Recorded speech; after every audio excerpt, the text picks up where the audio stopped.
All right. Reyan, thank you so much, bro. I've wanted to talk to you forever now. We spoke.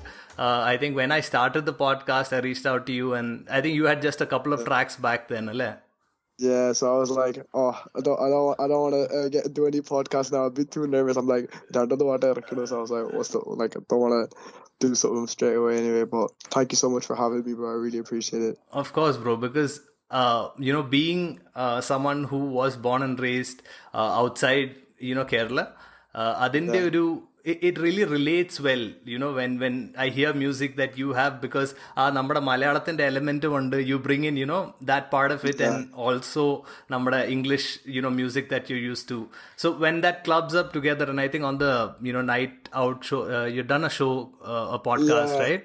With DJ Chak and Serial. Yeah, they're really nice guys. Yeah, Yeah, really nice. So, I got a lot more insight about you from that podcast. yeah, So, yeah, yeah. yeah, shout Oh, out that to was those my guys. Yeah.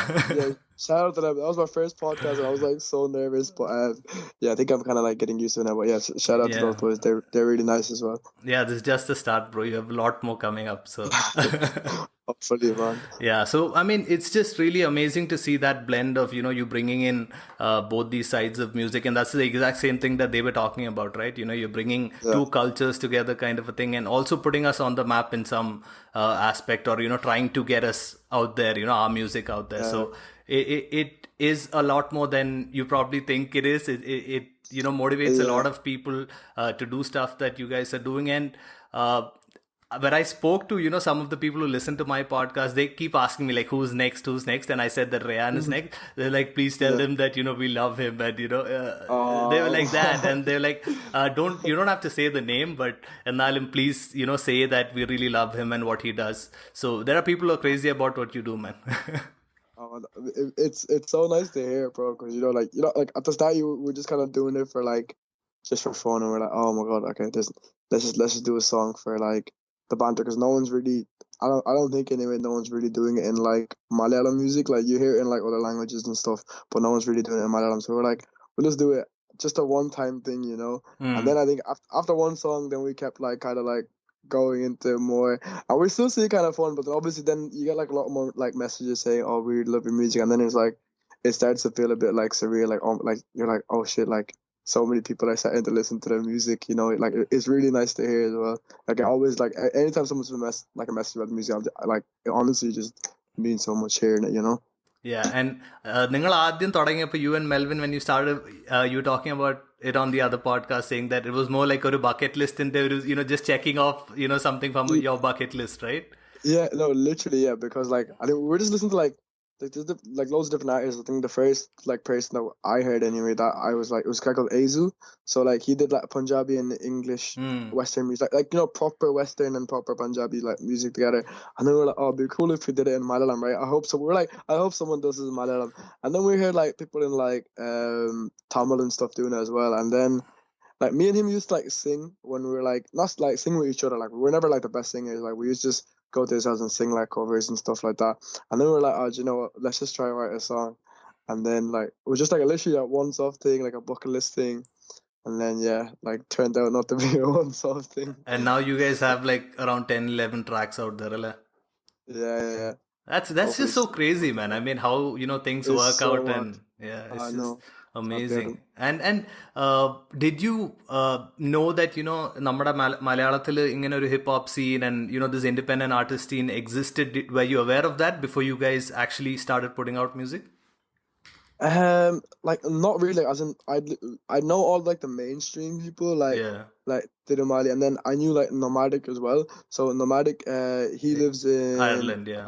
Ireland, yeah. So like after Logum is when we met, and then I think when we started like hanging out with him, that's when we got more into like the Kerala hip hop scene. Yeah. Before we weren't too aware of it. And I think like that was like around 2.5 years ago. So I don't think it was as active back then as well Yeah. as it is. Like now it's crazy. Like now everyone's like loads of people are doing it, but like, back then it wasn't as active. But I think yeah, like then once we started getting into music, I think we started discovering it more, because we're just used to like listen to like back then just listening to like the mainstream Malayalam songs or like the Western artists more here. But like yeah, then after the more we got into music, the more we kind of like getting into the Kerala hip hop scene and stuff like that.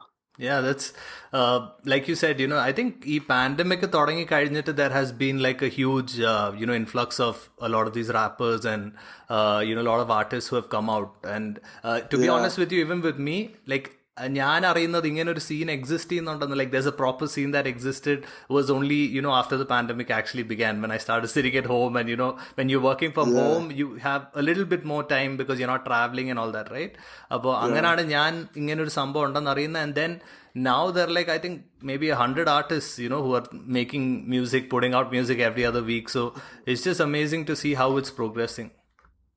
For sure, man, because I feel like it was just kind of like I feel like the Malayalam rap scene and rap music is like it was kind of like lacking from in Malayalam. Do you know what I mean? Like I feel like every other language in like India where like it was big. It was a big thing as well. I feel like because it's not a mainstream thing, and I think Malayalis just used to hearing like the poetic, beautiful songs. So like and then they hear rap and they're like yeah. Then so like Satyam, I feel like now like the younger generation is coming up, and then everyone's kind of like listening to like more Western culture and influenced by that, and I think so that's why they're becoming more accepting of like rap music in like Kerala and stuff. Yeah, but unfortunately, eppozhum there are going to be these people who are like, because you do a lot of music where I don't know if you would call it a cover, പക്ഷേ ഇപ്പൊ നമ്മുടെ പറയാതെ അറിയാതെ good ബൈയുടെ ഇതും മനസാക്ഷി, you have a lot of those, like Fatima, obviously, that was a big hit when I was a kid, man. Like I think I'm maybe 6 or 7 years elder to you, and it used to be huge, man. We used to be like singing that all the time, and it used to be such a big deal. So I think when I heard that for the first time, I was like, man, this is so amazing, because I've never heard. You're gonna say, man, this is shit. No, man. I mean, okay. So there was this artist when I was a kid called Raghav. He's a Canadian singer, and he used to do this kind of music where Hindi പാട്ടുകളുണ്ടല്ലോ, പഴയ ഹിന്ദി പാട്ടുകളൊക്കെ, and then he used to bring in the English element also, because he's Canadian Indian, and I used to be crazy about him, and I think you should really check him out, man. I mean, I think you'll really like him. I definitely will. Yeah, I'll send you some of his really famous tracks, and he used to be really huge in the 90s and early 2000s and all that. He still does music, but I think he's quite older compared to a lot of what we have now. So he was one of those guys who initially started or I heard people doing that, and then is when the Punjabi music and adakka vannu thodangiyadappa, and then on one side you had Lajjavati kind of songs, and I still remember, and I think I've spoken about this on the podcast, and people were like Lajjavati and all, back then they used to be like it's a shit song, it's not good, because I don't know, but I really liked it back then, man, and now people are like, oh man, this is amazing. Now they're like, yeah, so yeah, it's true, because even I think before I used to just blast Lajjavati everywhere, but then and then after like you started listening to music, and then like it's essentially like Jassie Gift was like one of the first people to, I guess, to do like a rap and then like English kind of rap as well in Kerala, like, and I always thought back in there, I was like, I find it like it's interesting now, because I was like, oh, it's kind of weird that like people back in the day would like this kind of music, because they find it hard to accept it. But since you said back in the day, I think people did think it was like it was kind of weird music. They said but, like, you were spoiling music, namada classical. All they were used to was the classical kind of music, right?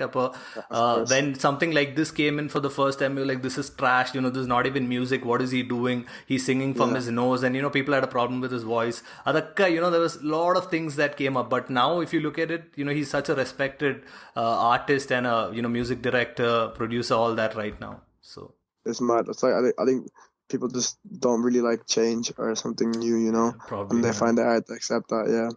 And I have a feeling that music like yours, right?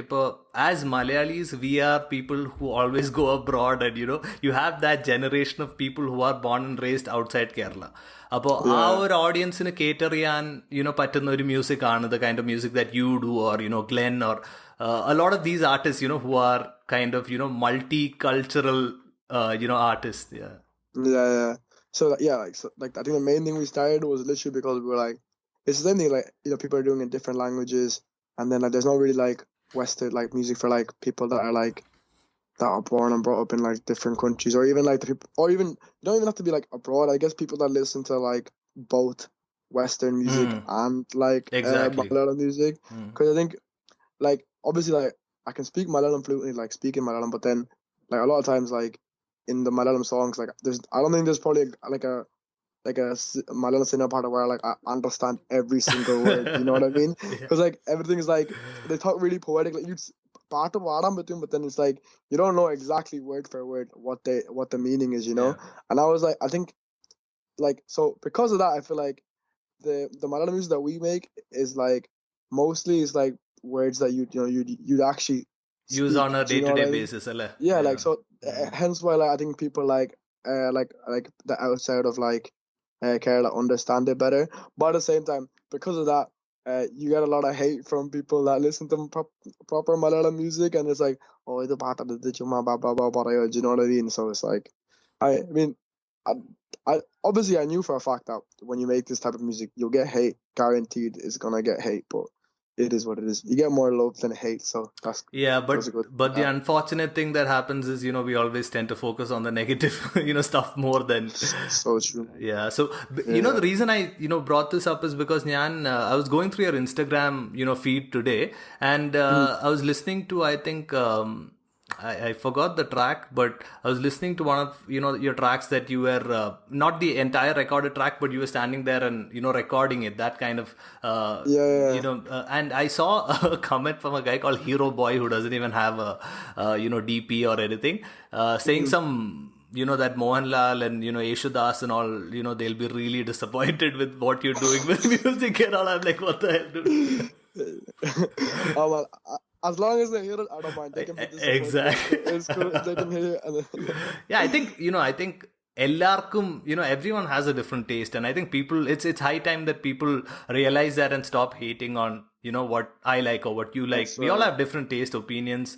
Why don't you just keep that to yourself rather than, and I hate these people who come in who don't really even have a face to their, profile or, 100%, man. പേര് പോലുമില്ല. Hero Boy is the name, but that's what he is. And Bro, yeah. there's so many people that literally make fake accounts and then just like message me saying like random shit. Do you know what I mean? I'm like, I honestly don't give a shit. Yeah, like say whatever, like, cause I'm expecting it. Do you know what I mean? Yeah. I'm like, at least have like.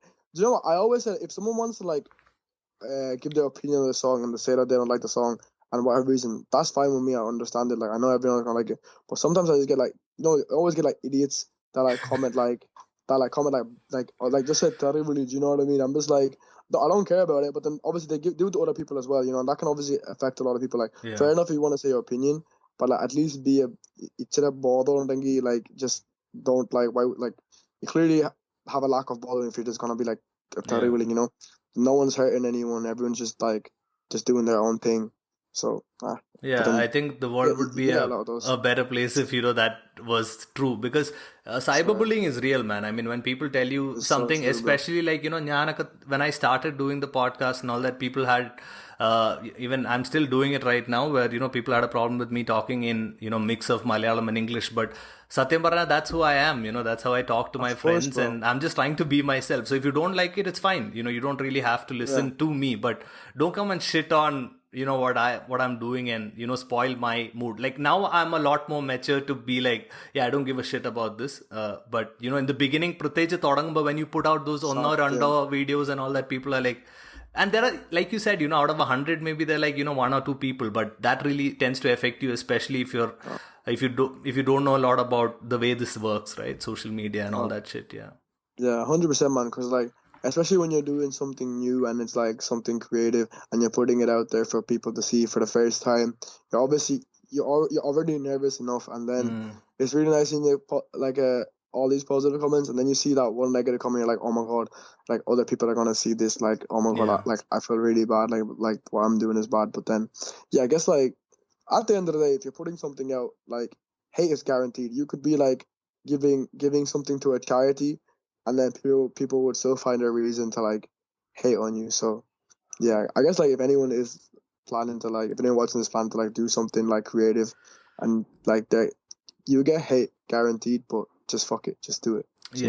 And I think from another standpoint, if when you are taking it in that sense, like for you or maybe for me, this is in some sorts it's a hobby, right? In some Oh, sense, like we don't live off of this. It would be nice. I mean, there's no it denying the would be fact. nice. but Yeah. but when you know that this is not your main source of revenue, or you don't. I mean, I don't know if you have started making something out of the music, but I have like few cents, to my YouTube channel. That's how much, I get, like maybe $10 a month at this point or something like that.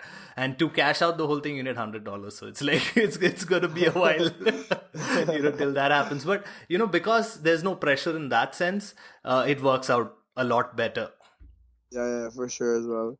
Yeah. But like then after a while, though, even though it is a hobby, you kind of like when you keep doing it, you could become more passionate about it. And then I think once you start receiving a lot of love, and then I think you just don't give a shit anymore. Then, like, to be honest, like, hey, it's not that relevant. You just kind of like, you're like, fuck it, you'll do it anyway. But yeah. Yeah. I've always felt that if you and Melvin, right? You guys have this really I don't know, maybe I would call it bromance kind of a thing, where you guys are really good together, and you guys seem to be like thick as thieves on like a parayila, that kind of friendship that you guys have. So I've always wondered, how did you guys meet, and where did all this start and all that? Like I think we knew each other since we were kids, but like we weren't really like in the same friend group. Like he like he used to live in my area, so like we weren't really in the same friend group or anything like that. And I think then I moved school, like I moved to his school. So then that's when I was like 15. So I think it was then we started becoming like more close. So since we were about like 15, so like, and then I think when we were like 16, like I always used to go to his house, and then we always used to like be like, oh, let's just practice singing, and then like let's just sing, just because we both like listening to music. He like, I think the person that probably got me into music was him, because like he just like he knows his music. He'd listen to anything and everything, you know what I mean? So like I think after that is when we started like singing and stuff. And then after school, and then I think when we were in our like when I was like we were in college, and that's when we like, oh, let's make a song. And then that's how like Logan came. But yeah, we've been like best mates since we were like 16, around Yeah, then. you guys seem to, like those kind of people, where you know them from birth, kind of how the relationship part, when you look at it from the outside. Because you guys are always like, whenever you see the tracks, the way you guys vibe together, that, these guys are really good, friends. And that's just how it is. And I think for you, for both of you, I think it really helps to have someone with the same passion and, yeah. 100%. And it's also, especially when you're starting, like I think both of us were like pretty nervous when we were like starting out, but then because we were like, we're kind of in it together, we were like, fuck it, like if what happens, and then I think because we had like kind of had each other, so it was like everything was easy. And then obviously like no one else I'd be rather doing it with as well, I've always wanted to say this to Melvin, but he's probably going to be listening to this at some point. But so I'll say it. Yeah, he was the inspiration for me to start the podcast. Struck when I was listening to the track, Mate Kalimari track, with him and Nomadic Voice. I listened to that track. I got so crazy about that track that I think I listened to it on loop. The whole week, or couple of weeks, I was listening to that track when I was going for my runs. I used to listen to that track, and one day when I still remember it so vividly, I was standing in the balcony, COVID, you can't really get out of the house. I was standing there and just thinking about something, and this thing of why don't you just start a podcast? There are so many of these hip hop artists, and I knew there were hip hop artists that existed. Paksha, I think Melvin his music really inspired me for some reason to start the whole thing. And I think I did hit him up and tell him that I would really like to have you on the show and all that. We haven't been able to do it yet, but I'm sure we'll do it at some point. 100%, bro. Yeah, amazing guy. Yeah, that's right. Melvin just has like such a good voice. I love his voice. It's like very strong voice in it, especially when he says Malayalam. And pinna, when you hear this pacha Malayalam and when you hear this thick Irish accent, you're like, oh my God, this is so crazy. It's something, man. It's like, it's really nice to hear, something like that. For me, it means a lot when you have, that kind of music coming out, because ultimately what it is that all of us are, proud to be Malayalis, at least at this point in our lives. We're really proud to be Malayalis wherever we are. When I'm in Bangalore, wherever I see a Malayali, there's always that thing where you have that, you have a bond, even if you, whatever it is, that Malayali bond is when you're especially outside Kerala. You might, obviously, but when you're outside and when you meet a fellow Malayali, it's just amazing. Yeah. It is sick, bro. Like, yeah, it's like, it's good because like even like all my like closest friends, they'd all like kind of be like Malayali as well. Do you know what I mean? I guess, like when you're younger, like you kind of like try to impress like the white people, and then you're kind of like, you know, you kind of like neglect your culture a lot. Is what like I'm guilty of it. I know most people that go abroad are kind of guilty of it. But when you're older, man, you just start to like embrace the culture, and then you love your culture, and then you just tend to like naturally like a vibe with like people that are Malayali as well, because like obviously like even though I'm like I was like nearly almost born here, like raised in a very Malayali household, so like I think all my friends were, so because we have that like perfect culture balance, I think that's why we're like all close, Yeah. No, that is something. I think നമ്മള് വീട്ടില് എത്തുമ്പോഴേക്കും it's back to your roots, right? I mean, you talk to your parents in Malayalam. There's no two ways about it. And then you just have, I think all of us are brought up in that manner where you know a lot about the culture. You watch Asianet movies, you watch that's just how I grew up. I used to sit at home, when I used to take an off from school, and when I used to be alone at home, I used to sit and watch these Malayalam movies that used to come up on Asianet or Surya TV. So all that is what made us who we are in some aspect, right? So yeah, 100%. So where you so you were not born in Ireland, right? I was born in Kuwait, and I moved to Ireland like in 2004, so around when I was like 5. Right. But yeah, like I mean, I remember a bit of Kuwait, but I don't really remember it too much. But then like I basically lived here like all my life, nearly, like, so yeah. So, I mean, something that I've always wondered is that when you are in a place like Ireland, I'm guessing there are not a lot of brown people, are there? I mean, like compared to like England and stuff, there isn't, but like, oh man, but recently though, it's just there's so many, because everyone from Kerala that's a nurse is just coming over to Ireland now, because like it's just so many. But like, yeah, when we're growing up, it's like the ratio like to like brown to like other people, like it is very slim. So hence why like you'd experience a lot of like racism and stuff when you're younger. So that was quite pretty difficult. But as you get older, you kind of like, and obviously now it's like it's not as, you can't really do it as much as back then. Do you know what I mean? But there's definitely still is racism, like 100%, but like not as much as back then. Like in school, like it would have been like you would have like a lot of like difficult days, because of the whole like being a minority, whatever. But it is what it is. Yeah. So when you were in school, were you like the only Indian kid in your classroom and all that? Like when I first moved to Ireland, I wasn't in Dublin. So Dublin's pretty diverse, but then I think I was more in like the countryside. So back then it was, I was, and you could really kind of like feel it. Do you know what I mean? But then after I moved to school, like it was still only like a few, like like one or two. But then the area that we live in is quite like a Indian/Malayali area. So because of that, like the schools would have a few Malayalis, but then there'd only be like maybe like 1% of like, or like 10%, like maybe like 5% people would be like ethnic. Do you know what I mean? Everyone else kind of be like Maria. Okay.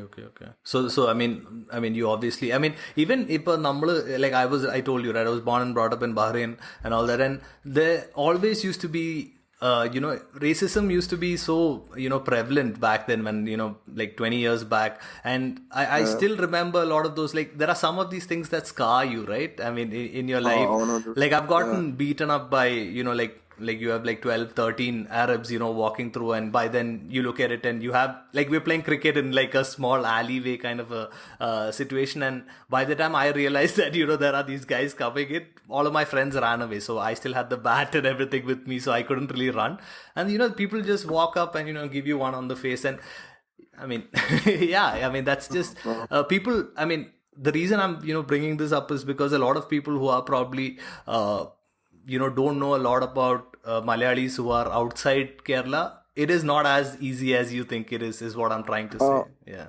100%, bro. I think when you go back home, everyone's like, it's like, first of all, people just assume that you're rich and then you have like money for anything, and they're like, oh, no, guys, we're just like, I'm just like, yes, we make money, but then the living expenses match the money we make. It's basically the same as being like the equivalent of India. You know what I mean? Like I hate when people are like, I think a lot of people get it, like, your relatives and like people that don't really know what it's like being abroad just automatically think when you don't give them whatever they ask for, they just think you're like being greedy and stuff, but they don't know, like, like it's difficult here. Do you know what I mean? Like, and then like even the work that you're like, a lot of the work that people in Kerala wouldn't do, like our parents would have to do abroad. You know what I mean? Like, it is quite difficult. So like, yeah, and then obviously like you have the whole like racism thing, and then like especially like now I feel like it's less evident. It's still there, but it's less, like you wouldn't get like, the chance of getting beat up for it is like more slim, I guess. But then like it's like, and that's because I live in Dublin, because it's a quite diverse place here. Outside, you'd experience it like a lot more. Do you know what I mean? Like maybe it wouldn't be like active racism, but then there definitely is like passive racism, like, for sure anyway. But yeah, it's like, it is not easy being like an NRI, an NRI, man, especially like out, like, like in a country like this. I think, I mean, more than us, I'm sure that our parents have gone through a lot more. I mean, it's 100%, bro. It was very difficult even for my parents, when they start, you get a very small salary, and you raise children. It's you live with other people, other families in the same apartment. That's the kind of life that they started off with. So I mean, yeah, man, I just wanted to. And yeah, so the question that I had is, do you feel like Ireland is home right now? I mean, it's all I've ever known. Do you know what I mean? So like, it would be kind of like, I love going back to Kerala to visit and stuff. Like, I haven't been back in like, I usually go like every like year or 2 years, but then I haven't been in like 2.5 years, and I do miss it a lot. But then I don't think like right now I probably wouldn't live in Kerala just because I'm used to like I like the education system, and then the lifestyle here. Like, I'd prefer that over Kerala, but like obviously your culture and everything is back home. But then I couldn't imagine like settling back in Kerala. Do you know what I mean? But yeah, I love Ireland, but obviously like I'm thinking in the future I kind of do want to like move somewhere else and then like kind of explore, see what I like. Like, I like, it's a good country to live in, but definitely want to like go to like Canada, America, Australia, somewhere like that. Like, just want to like go around, work in different places. Like, ideally that's what I'd like to do. Yeah. And let's come back to the music for a bit. I've always been really amazed if New Tira Productions, the quality of the content, that you guys put out, whether it's Albin, from, Wicked Visuals, he's just blown my mind so many times, with the stuff that he does. Every video, actually. I mean, he's amazing. Like, I just want to say that because he probably, from the outside world, there's not a lot of people who maybe credit him. I don't know, maybe they do, but I just want to, shout out to Albin because he's just amazing what he does. And he's a really young guy too, right? Yeah, he's only I think he just turned 21, so he's quite young. So I always see him as like the 17-year-old kid, though, so it's pretty funny. But yeah, man, he's really talented, proper. I'd say definitely very hardworking, and like I think when it comes to videos as well, I'm quite like a picky person, so he's always very patient with me as well. So yeah, I love working with Albin. Yeah, and big things to come to him. I was, I think, Anne Samuel, who was in the Tamburati video, I had seen the vlog that she had done, and it actually gives you a lot of insight into. It's really interesting, bro. I mean, it's really nice to see back, what happens in the back end, and how all of this is done. The fun you guys are having with each other is amazing. Yeah. Mata explosive shit. We were meant to look cool, okay? Like, this is like fully exposed. Yeah, that's what I mean. it's very much more relatable in the sense that you could see like these are like some of the people that we know, friends that we have is very similar. You guys also, when you guys talk amongst each other, there's a lot of Malayalam that's coming in, even though a lot of you were born and raised in Ireland. Adakka കാണുമ്പോൾ it's very much like I feel like, okay, this is what my group of friends are like.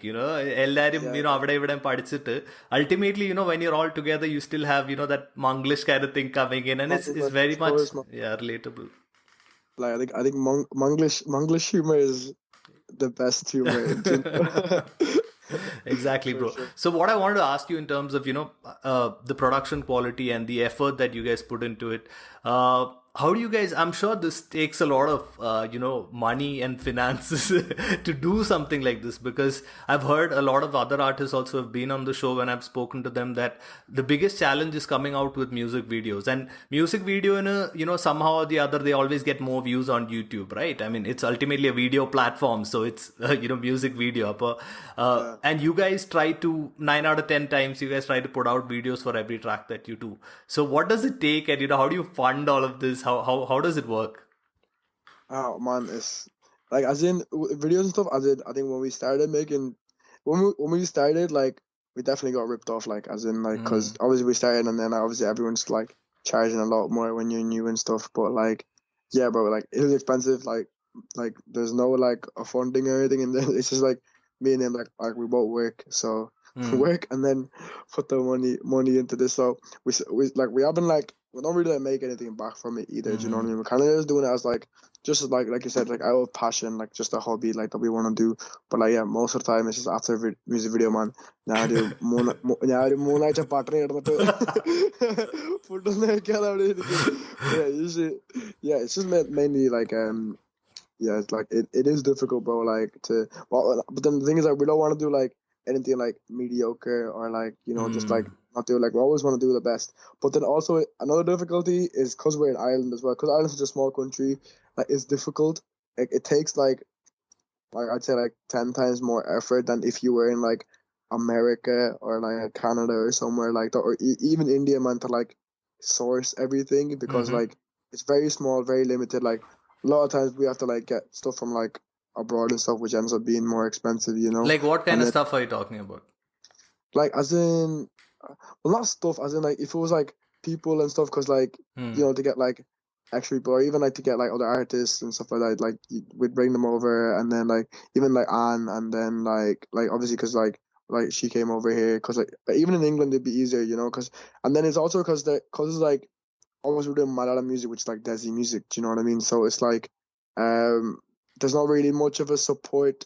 Not support. It's like I don't know how to explain it. It's like the culture's not there. Like, if you're in England or America, like, the culture's there, and then if you have like a certain, you want to go for a Desi vibe, like, it's easier to source things like let's say props and stuff like that.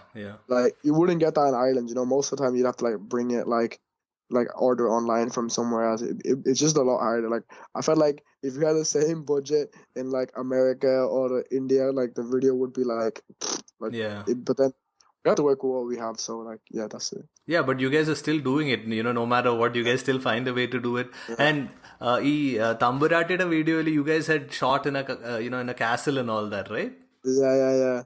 And it's such a beautiful place, man. I mean, I can't it's just amazing. The castle was really nice. They were like really like nice about us shooting there and stuff. So how do you get permission to shoot inside? Are you like, do they have like a fee that they take? Yeah, so like usually they have like hourly rates and stuff, but then sometimes they can be lenient with it. But then in Ireland, like videography and stuff is seen as like something creative, so it's kind of seen as like they encourage it a lot. That's so then nice. Like but we almost didn't get the castle though. Like, it was like a very last minute thing. Like, there's so many places that we had to call on especially because of COVID. They're hesitant to let people in. But then that was also, we were trying to like get a castle and stuff for months, but like eventually it pulled through, like, because of Alvin and stuff. Yeah, I mean, like I said earlier, he just does an amazing job with whatever is there, and For sure. I mean, even Another person I have to talk about, and I plan to talk about when I had you or Melvin on was Shortcut. I've heard so Yeah, many good things about Shortcut, from Nomadic, from a lot of other artists. Being an audio engineer, he's considered, one of the top guys in our scene, and he's not even a Malayali. So yeah. it's just. Uh, yeah, Shorko was the first person like we went through. Like we were looking for different producers, and I think I went to this one producer, and then we were meant to do it with him, and then he couldn't do it, and then he sent me over to Shorko, and then like we did the first song with him, and then after we just started going to him, and that was like it's not like going to like an engineer, do you know what I mean? It's like going to like a friend's place, you know. And I think we've all like built like a very like close bond. Like it's good because he like loves like I think he loves the culture, and then he's just a really easy guy to work with. Like, yeah, and like very talented guy as well, you know. So I love working with him. How does someone like him, is he exposed to a lot of like Namada music and all that? Because ultimately, in your music, you have to bring in that, Indian Desi kind of a vibe into it. And, when you're not Desi, when you're not Indian, Yeah, how does that happen? I mean there is like obviously there's barriers, but I think because our music like in terms of like obviously he works on like the beats and stuff like that. So in terms of that, he like most of the beats and stuff are Western, and then obviously like he's quite open to like everything. So he's like if we like tell him oh we want this like if we want to add like tabla or like we want to add chanda, then we just sit with him and we find them kind of work together on it, you know. And I think we were with Shorko, and I think after that Nomadic started recording with Shorko, and I think because of Nomadic, a lot of people in Kerala started Right. going to Shorko as well. I think that's why he's like really involved in like the Kerala scene as well. Yeah, I think in നമ്മുടെ ഒരു independent scene, I think Shortcut is definitely someone who is proven that he's someone who has a lot to bring to the table, right? That kind of 100%. thing. And I പ്രത്യേകിച്ച് നിങ്ങളുടെ ഇപ്പൊ various എയ്റ്റിന്റെ that track ആയിരുന്നെങ്കിലും he was there in that track. അഴകിനെ he was singing also. So is he like French, or I mean is he actually French or Spanish or what? I forgot what. Yeah. To be honest, I think he's from a lot of different places. He's from a lot of different. He speaks French, but I'm pretty sure he's from Belgium. He's from Okay. yeah. So I'm gonna. But then he has a lot of different nationalities in his blood. Right. I mean, it's yeah. So I mean, coming back to how do you fund this? Is it like, I mean, right now you're working, alle? Mm. So you finished college recently, I finished like last year. Yeah. and what did you study? So I just finished my master's in IT and business. Okay. But yeah, so sorry. You can't take the Indian out of IT. Bro, I'm not even joking. Yeah, my mom was like, "Go for engineering," and then I was like, "No, I want to be different and go for IT." Now I know I rather would have went for engineering. No, but then I was like, obviously when you're younger, man, like it's Malayali parents as well. Do you know what I mean? They're not like, oh, do what you want, go with the flow. Yeah, They're like, never. you need to get a good stable job. So I was like, I mean, did it because like you get a job, a stable job, so it's good anyway. And yeah, Well, we obviously value safety more than anything else. Our families and the way we are brought up. People, everyone's expected to be an engineer or a doctor. It's all pre-planned even before you start going to school. I mean, that's just it's how our pre-planned thing. before you're born. Yeah, I'm going to make my son an engineer, my daughter a doctor. അതൊക്കെ നമ്മുടെ ഇതില്, I mean, yeah, in some senses, I mean, because I probably, I took engineering BTech, but I did it in IT. So I thought, you had also done something like that. So it's pretty similar, but I didn't really know what to do with my life. And, this was just something that, people told me you should do and my parents told me you should do. And I just, did it because of that. But when I think of it right now, in some aspects, I feel like I have a job because I am in IT too. There's another side to it too. There's a positive, side to it too, because ultimately you have to get paid. Even if you want to pursue your passions, you need, when you put in so much money into what you do, you need that money. And even for me, right? I mean, even the podcast that I, put out, there is, a monthly expense that it's like a business that's sinking if you actually look at the numbers. Because I'm not getting any return as of now. It's like you're putting in money, whether it's for the video software or, whether it's for the hosting platforms. You have to pay for everything. Each and everything you have to pay for. So, yeah, I mean, as far as, you have a job and you're kind of comfortable, you can afford to do that. But yeah, for sure, man. Like I was never like dumb enough to be like, oh, I'm quitting my job and like focusing on this, because you have to be like, at the end of the day, you have to be more realistic about it, and then just kind of like, yeah, always have like a backup plan as well. Like even when I started music, it was after I was after I finished my undergraduate degree and my bachelor's in computer science. So like it's mainly because so my mom wouldn't say anything. Do you know what I mean? Like she's like, oh, party kind of something, the part or party, and now I'm like, hey, party and then obviously like, oh, next like jolly in the part on I was like, got a job. ഇപ്പൊ തുടങ്ങി കല്യാണം കഴിഞ്ഞിട്ട് പാട്ടൊക്കെ ഉണ്ടാക്കിയാൽ മതി. It's like, with our parents, I speak about this a lot, with a lot of my friends, where if നമ്മൾ 10th ക്ലാസ്സിലായിരിക്കുമ്പോൾ they'll say 10th ക്ലാസ്സിലെ board exam ആണ് ഏറ്റവും ഇമ്പോർട്ടൻറ്റ്, പിന്നെ comes 12th ക്ലാസ്സിലെ board exam, then it's like engineering, you have to finish this thing, then you have to get a job, then you have to get married, then you have to have a kid, after you have the first kid you have to have the second kid, so it's like, it never ends, man. I mean, you just got to do what you got to do, that's all. The worst is that like they all say all this, and then when you're in like college, and then വേറെ കൊച്ചിനെ കാണും, they're like, oh, 10th ക്ലാസ്സിലെ പരീക്ഷ ഒന്നും വലിയ ഇതൊന്നും അതൊന്നും കുഴപ്പമില്ലെന്നേ. And you're like, what? So you put me to that hell for no reason? I know, bro. I mean, it's a lot of pressure. I mean, being an Indian kid, I think there's a lot of pressure that comes with, you're just expected to be exceptional in studies, and if you're not, were you someone who was like good with your studies and all that, or? Bro, yeah. As in, when I was younger, I was a nerd. I had that proper. I think maybe that's another reason I got bullied as well, because I had that typical like nerd look, and I used to like my mom. To be honest, yeah, I think up until like the +1, so we were to like junior, so it's like I think I was like proper very studious, and I think after that I hated the word study. Like if someone, I think the word actually gave me PTSD, because that's all like my mom like made me do. Do you know what I mean? And even when I heard the word, I was like, I don't want to study. But then, like for me, it's like then I think after school, like kind of like it was college, and then to be honest, yeah, per class I got here, but oh wait. Your mom's actually, I just want to send it like, Amma Saturday class got here. But like, yeah, it was my mentality after that just changed. Like instead of not working hard, just work smart. Do you know what I mean? So it was like I'd find like the shortcut to like try to everything. I just started studying more like that. But then obviously I didn't want to be like dumb and not do anything. But then I think after like school, my motivation to study kind of just went down. But to be honest, it should have went the other way around. I should have started studying when I went to college, because that's the useful shit. That's useful stuff, yeah, that you have to do.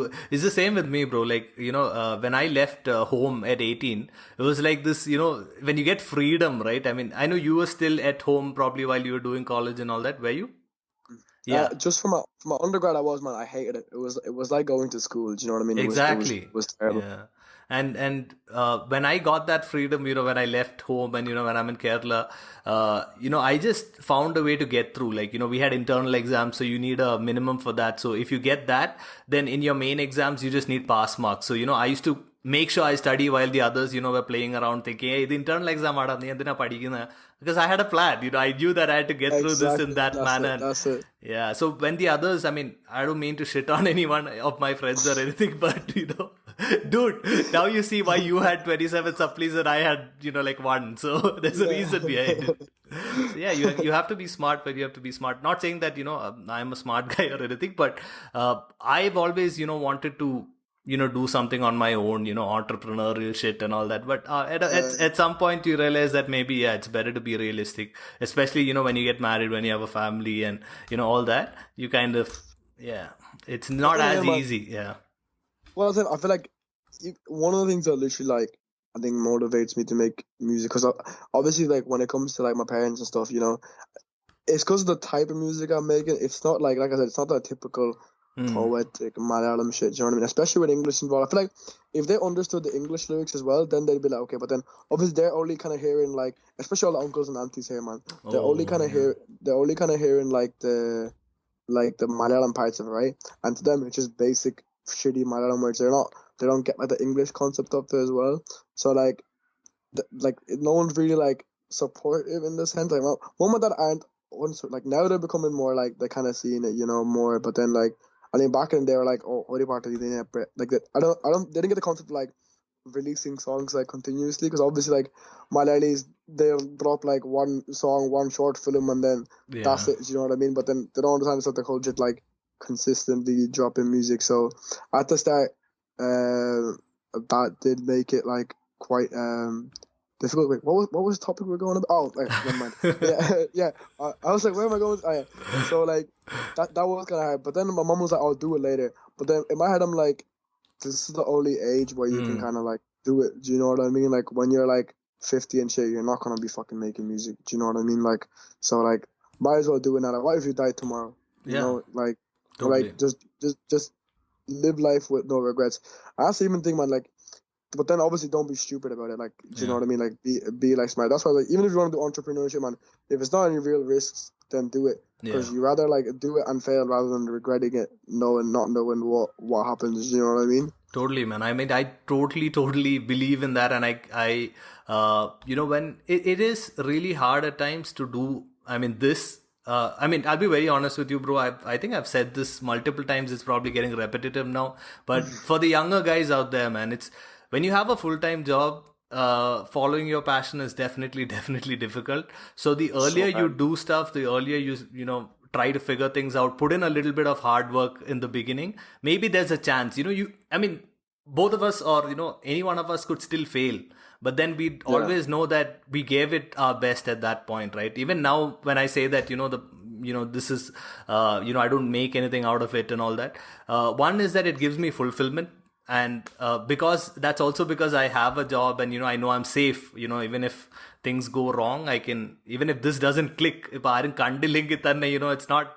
It's more like a hobby right now. I mean, I would love to have it the other way around, but I think you have to work hard on the weekends and all that to make this thing a reality, even if you want to give it a chance. So yeah, you got to work hard at that point.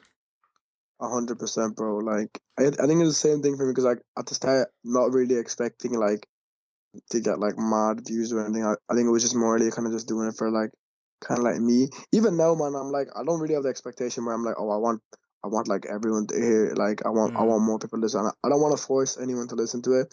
Like for me, it just means a lot. It's like I'm writing. I think at the start I was kind of writing like kind of generic music. Now I'm just writing more music from the heart. Do you know what I mean?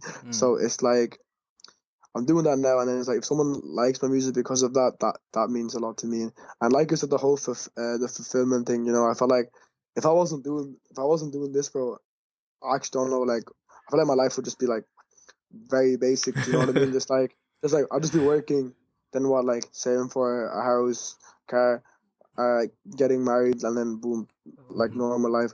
But I feel like I've always been like a creative person, so I feel like I would have done something creative. But then I'm happy to be doing this. You know, to be honest, I feel like everyone should like. I think especially after COVID, I think definitely everyone should like, as a side hustle, do something that they're passionate about for sure. 100%. There's no doubt about that, bro. I mean, when you know, at the end of the day, right, when I go to sleep, especially, you know, when I, you know, do this, and, you know, when I release stuff, and I feel good, you know, about myself, and that gives me more self-confidence, and, you know, I feel like, okay, you know, I'm doing something, I'm achieving something, and like you said, you know, I feel like I have purpose, you know, even if it's just 100 people or, you know, 200 people that are, you know, getting something out of it, I still feel like I have purpose, because those few people, it means something to them, you know, and that's, you know, what I'm looking for. Even if it's one person or two people, I can change their lives, you know, even by a little bit. I try to focus on that when I look at, you know, maybe other podcasters who have like hundreds of thousands of views. Even some of the Malayalam podcasters, you know, I look at, you know, them, and when I feel envious of all of us, I mean, we're human, right? I mean, you tend to feel jealous or, you know, envious of someone 100%. else's success, you know. So when I think of stuff like that, I just think of these few people who have come to me and been like, dude, what you're doing is amazing, and it means something to us. So it's the same for you also, right? Yeah. Yeah, 100%, man. You know, it's just nice to hear, like, and then even if it's like not something creative, when you're doing something that you're passionate about, like, and you're just doing it, like, it honestly just it's like gives your life a bit more purpose. Do you know what Exactly, I mean? yeah. I feel like it does. I can totally relate to that, bro. Now coming to you're talking about, you know, releasing. I mean, when you make music now, you make it more from the heart. right? I know. I'm I know sure what you're gonna ask. you know where I'm going I with know what this. you're gonna ask. I know what you're gonna ask. Why does a lot of your tracks have a lot of heartbreak? I mean, most of your tracks, whether it's Lie to Me, Goodbye, Adagine, you're always that persona who's had a really tough time with a relationship, and then things are so fucked up. That's the kind of thing. Why is that? I've always Yeah, wondered bro. this. Yeah. Like, to be honest, like obviously like there's it's like inspired from like like it wouldn't just be from my story as well. Do you know what I mean? It's like just from different stories as well. Cause like, and then it's obviously like like I feel like I'm always been into like kind of like I think most Malayalis are suckers for like heartbreak music. Do you know what I mean? Like, Yeah. I was like kind of just kind of got into it, and then I was just writing music just mainly because of that. But yeah, that's it. So it's not because you've had a lot of heartbreak in your life. Uh, uh, You don't have to yeah, answer so that if you don't want to, bro. no, I mean like, bro, it is what it is. Yeah, it is. Like, Yeah. it's just I want to find this funny. I just knew you were gonna ask me that question. I was like, oh. Yeah. I mean, Now, no, but I think what you said also makes sense because somewhere inside all of us, there's this romantic person that's there, and it's totally normal and natural to have that, and all of us go through, even if it's not maybe a breakup, we have tough times in the relationships that you have, or all of that, it is something. I mean, it's not. I mean, ultimately, it's a creative thing that you're doing. So yeah.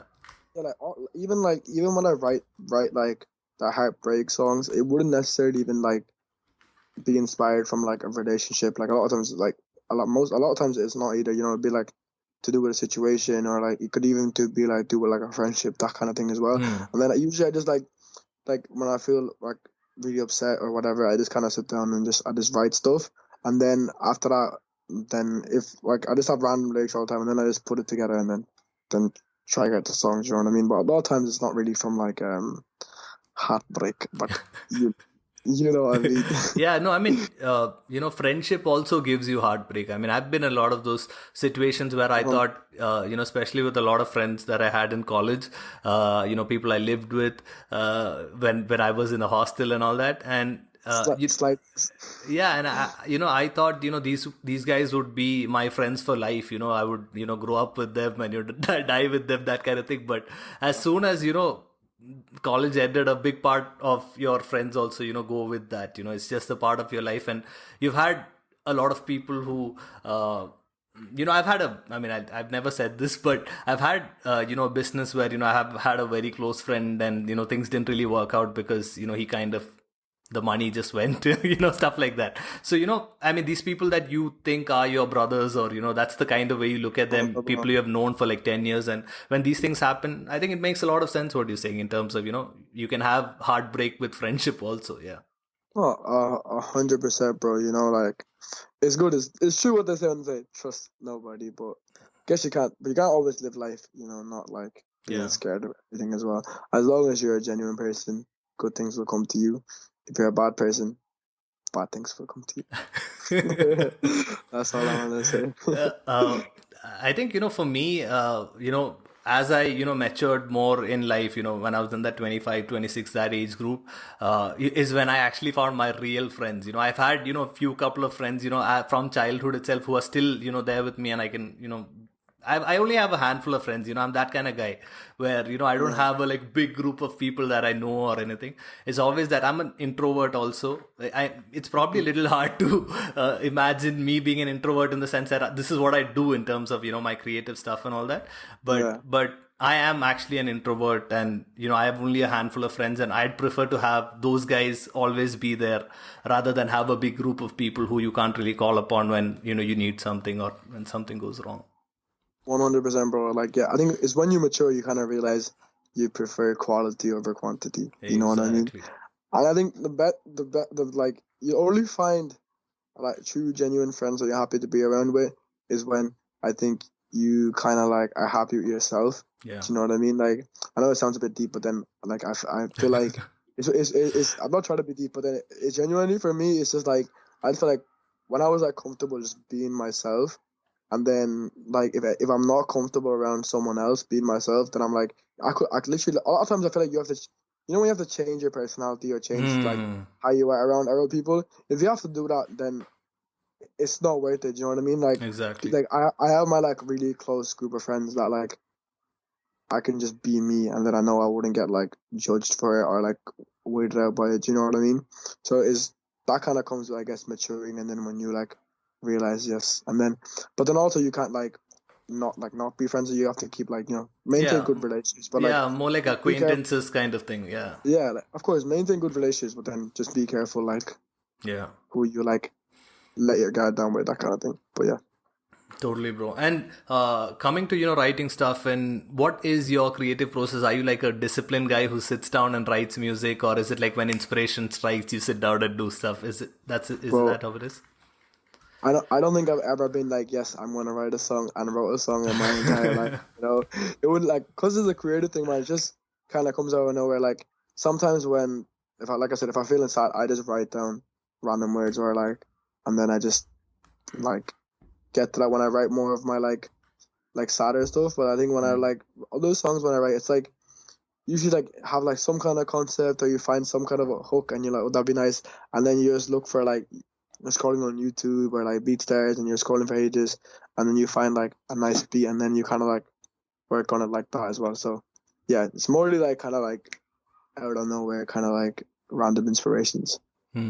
I mean, yeah, most people that I've, spoken to, especially artists, they say this exact thing where, but somehow, for me, I've always felt that it's the other way around. At times I really have to sit down to get stuff done. Maybe it's because, I'm not really writing, I'm not writing music. It might be a lot more different. Like, for example, if I want to get this interview done, I have to, prepare myself for it. And I take pride in, that putting in the work before that, and trying to research more about the guest. So that doesn't happen unless, and most of the time there's no inspiration, especially because when you're done with work after the day, you're like, man, I might just watch Netflix and chill, right? That's the mindset you have. So I've found that being disciplined in that senses have maybe it's not, you can't really quantify it, but I think it's brought me a lot further than I would have been if I wasn't.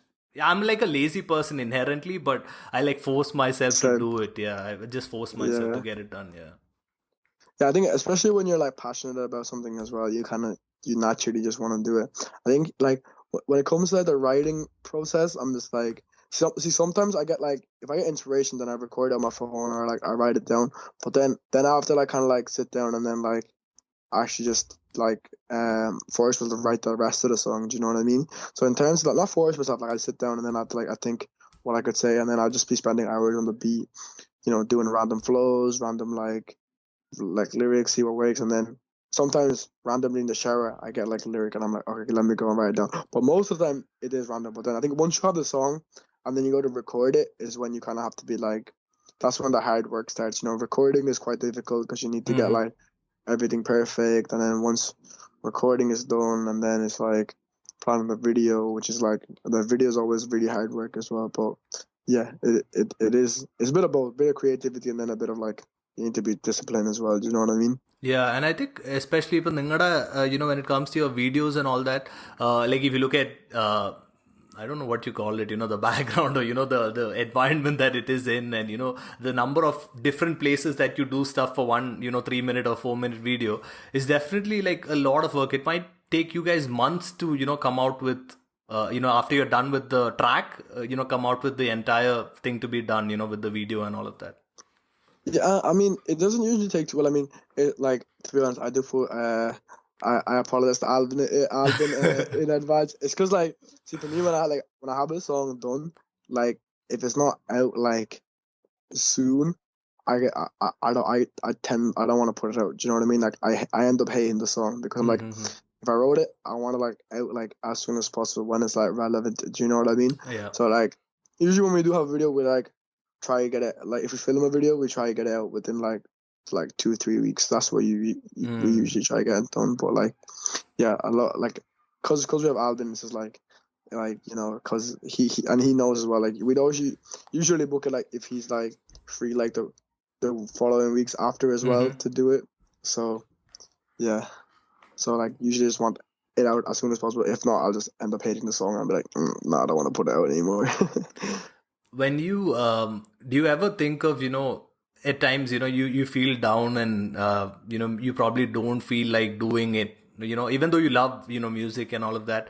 I don't know if you have ever been in situations like, where you're like, fuck this, I don't want to do it.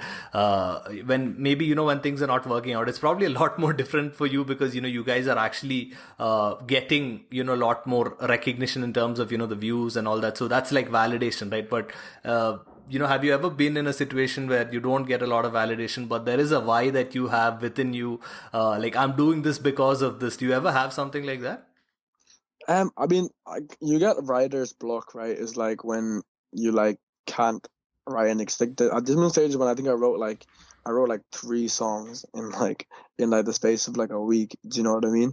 And then there's been like days where like I'm like, I want to write something new, but just can't write. So I don't think I've had like I feel like I don't think I've been releasing music like consistently enough. Like I know I've had a few tracks out, but then that's since like the 2 years, right? So like I haven't been like releasing music like consistent enough. Be like, oh, I'm tired. I feel like I do have songs left to like that I have loads of songs that I've written and stuff that I haven't Mm-hmm. recorded, but then like I haven't got to that stage where I'm like, oh, I don't want to do it anymore. But then there's been a stage where like, oh, I can't do this now. Do you know what I mean? Because it's like you want to do it, but then you have so many other responsibilities, but like work and then like money and then everything like that. So ideally, I'd love to be just going to the studio a lot, but then I can't because I'm like because of Mm. like I said, full time work. Then after every video, it's like getting back the money for it. It's like it is difficult. So it's more like I'm not able to do it, and I Mm. can't like if I do it, I'd be dumb. Do you know what I mean? I wouldn't have time to like balance like family, friends, like everything, music all together. So usually kind of like happens like I think after I drop a song, I really don't really go near music for like a long time. Do Oh, you know so what I you mean? like take a break and then refresh and Yeah, then, yeah. I can't really work on a song because then once I put out a song, I just kind of I'm just like a bit like not nervous, but then I'm just like I don't want to look at it. Do you know what I mean? And then like Yeah. I just want to take a break from the whole music thing for a while. But then yeah, but I feel like I need to get out of that habit and then start kind of being a bit more consistent, I guess. But Yeah, I think yeah, that is, something that I've heard from a lot of, like people like Tirumali and, Fejo or, all these people always talk about consistency and, always, keep keep putting out stuff, which, I mean, obviously can be difficult for people who have, a full-time job and all that. But I think somehow, finding that consistency, like for me in my head, I try to be like, I want to put 100 episodes of the podcast and then, I still take breaks. Like, after 20 episodes, I took like like a month break and all that. At times things don't work out the way you want to, like you don't get guests on time or, the weekly thing is what I always try to do, but it works, it yeah, doesn't work and all that. But I keep thinking that, maybe, 10 years down the line, this really could be something or, 5 years down the line when it's more accepted, when people actually listen to more audio content, when you're traveling or yeah, like when I, work out or when I do anything, when I'm washing dishes, I'm listening to podcasts. So that's how addicted I mm, am to podcasts. So I think even when it comes to that, I don't know, ഇപ്പൊ മലയാളത്തിലൊക്കെ ഇത്രയും ആൾക്കാർ podcast, I don't think it's a very widely, accepted thing or anything so far. That's what I think. So yeah. yeah. So I same with mean, your music, yeah. yeah, like I've been trying to like get into podcasts, but then obviously for me, like I never really get like so I get like I feel like if I want to listen to something, I want to like listen to it properly. Do you know what I mean? But I feel like I've been trying to force in myself to like kind of listen to a few podcasts here and there, but I feel like podcasts is just starting to become Mm. more of a thing as well. But then I think especially since like once COVID kind of is over and everyone starts traveling again, I feel like people will start listening to more podcasts and stuff. You know. Yeah. I don't know why I said that, but yeah, anyways. Yeah. All right, bro. So I want to ask you, one thing before I let you go. It's just something I thought of the other day, and you're the first person I'm asking this question to. Okay, like what are 5 things that you think you can't really, live without? If you had only those 5 things that you could have, what do you think it is? Like objects? Objects, Yeah, like fruit and water. Would they count? fruit and water. Food and water. Yeah, Okay. yeah. Not really, not that kind of All right. So stuff. if I That's don't a do, given. Yeah. all right. So I'd say obviously probably my phone. Yeah. Like that'd be one. Maybe a water bottle because I get dehydrated quite a lot, and then my AirPods that didn't seem to work at the start of the Oh yeah. podcast. That's three things. My bed, I love my bed. uh, don't know if my dog's an object, but Yeah. let's not count it. Yeah. And then I'd say I don't know. I like my shoes. I like my always love wearing my sliders. I love I literally wear sliders anywhere. It's just too comfortable. And 15, I don't really know. 5 is a lot. Yeah, 5 is a lot, I guess. I think I should, Yeah. cut it down to like 3 or something.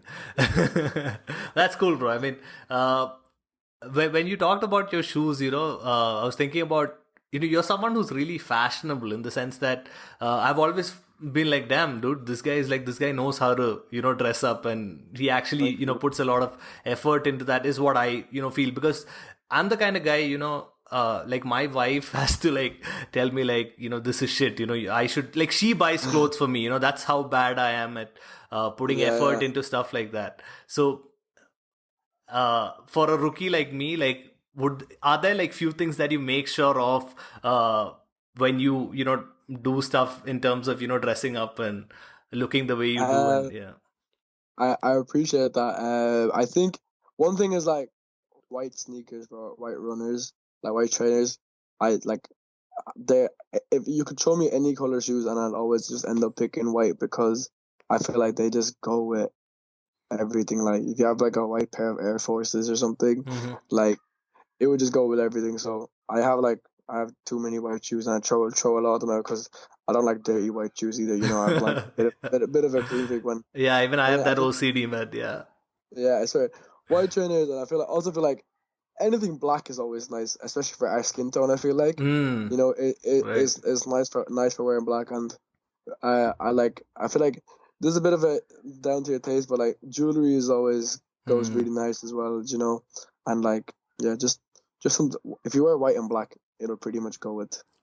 When you say jewelry, is it like rings and a chain? Is that the kind of jewelry you're talking about? Yeah, I mean, it depends. Though I in my music videos, I go a bit extra. Do you know Yeah, what I mean? yeah, Like yeah, I, yeah. w- I wouldn't necessarily wear that in like to like go to the shops. You know what I mean? Like, but then you just have like something you'd wear every day, like a little chain, maybe like 2 rings and like a bracelet or something. So that's always nice, and it's just always look good to like just get, and then getting clothes that fit as well Yeah. is better. You look better. I think a lot of people wear. I like oversized clothes, but then a lot of times it doesn't really suit me. So I'm just like I just stick to what fits people. Do Yeah. you like look at other icons, like, and then you're like, okay, that's something I'd really like, or do you like go to a shop and you like, that'll suit me, and then you're like, okay, I'll pick that. Is it that way, or Yeah. yeah? I don't really look at like I think one person. Like I just like if I see like something an outfit that I like, I'm like, oh shit, like that's a nice outfit. Like I'd like to wear something like that.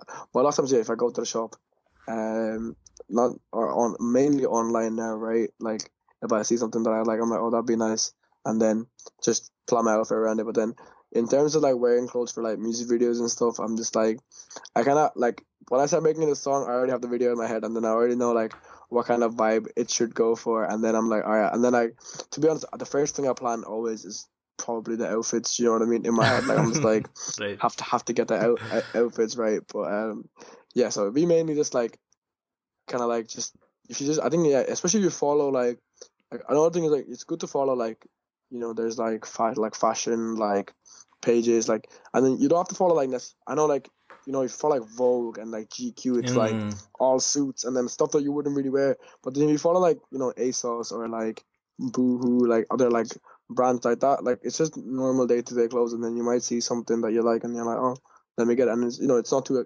comparatively like I don't really like I'm not really obsessed with like designer brands or anything because obviously I feel like if you want to buy designer brands, you kind of have to live that like designer lifestyle. But then Yeah. you don't need designer brands to like look nice. Like if you like literally, I think like if you get most clothes shop, if you get like nice things that just work together, like you can wear designer clothes, but then you still won't have drip. Do you know what I mean? Yeah, I know Yeah. what you're saying. And I think That's you're really into shoes. Like even I'm like, the only accessory, entirely that I care about is shoes, man. I like I'm like mad about shoes. When I sit doing nothing, right? I just open Amazon or New Balance or some of those yeah. sites, and I'm just scrolling looking at shoes, and I'm just crazy about sneakers. That's like I would like if I really make like a ton of money and all that, I'd want to have Stop. like this closet that opens up with all these shoes and hats, that kind Oh, of thing. Yeah. yeah. 100%, bro. I feel like I used to be like obsessed with it when I was younger, like a lot. Like, I just literally wanted, but then now I'm just like low key. I'm like, to be honest, I feel like once I get started to becoming like getting more money, I'll probably start buying more shoes. But then for me, it's like if you can't like, the only thing about why I hate buying like multicolored shoes is because like it is hard to find, like you have to find like a specific outfit that goes with them. That goes with But it. then if you just buy like a shitload of white, like if you just buy different white shoes, then you have different shoes, and then you can match pretty much anything with it. But yeah, I'm probably gonna start like a bit of a sneaker obsession. I feel like starting next year, I'm probably gonna start getting into a bit more. You had those. There was one of these photos of yours with this New Balance, and there was, a Soul Daddy. There was this thing called Mission or something written. Oh yeah, I was like really the curious to know what those shoes were. Actually, you probably don't remember, but those no, looked really amazing. Yeah. they're I can't remember. I think they were Vision. They're Jaden Smith. Yeah. Yeah. They're Jaden Smith's design shoes. So they're like, I think they're like designed from like made from like recyclable material Hmm. and stuff like that. But they're yellow, so I usually like if I get shoes and then like they're like yellow and stuff, I usually just sell them afterwards. To be honest, Oh. but Okay. yeah, Oh, so you don't really I like store them and keep them even if you don't use it. You might as well just. I wouldn't have space, man. Like I've like a lot of times I'm just like, because I wouldn't wear yellow shoes like randomly. You know what I mean? Yeah. Like I like not particularly wouldn't really set like keep them. I'd probably most likely just sell them or whatever. Yeah, something like that. I don't know if in India, you actually, if you have like a market for like second hand, but I've heard in the US and all where people actually, collect sneakers and, sell them off and all that. So, Oh, bro, it's crazy. Like like everyone resells like anything here. There's like literally specific like clothing platforms and stuff for like secondhand clothes, and it doesn't even have to be like anything designer. Do you know what I mean? It can be like anything, and then like people just because like most of the time you wouldn't really wear your own clothes, and all it's doing is like taking up your closet space. So you might as well like yeah. just sell it or something. Do you know what I mean? But it's good though. I'm actually curious right now, whether that, something like this exists in India because for someone who's maybe trying to start up a business, maybe it's a good idea. Who knows, Bro, but yeah.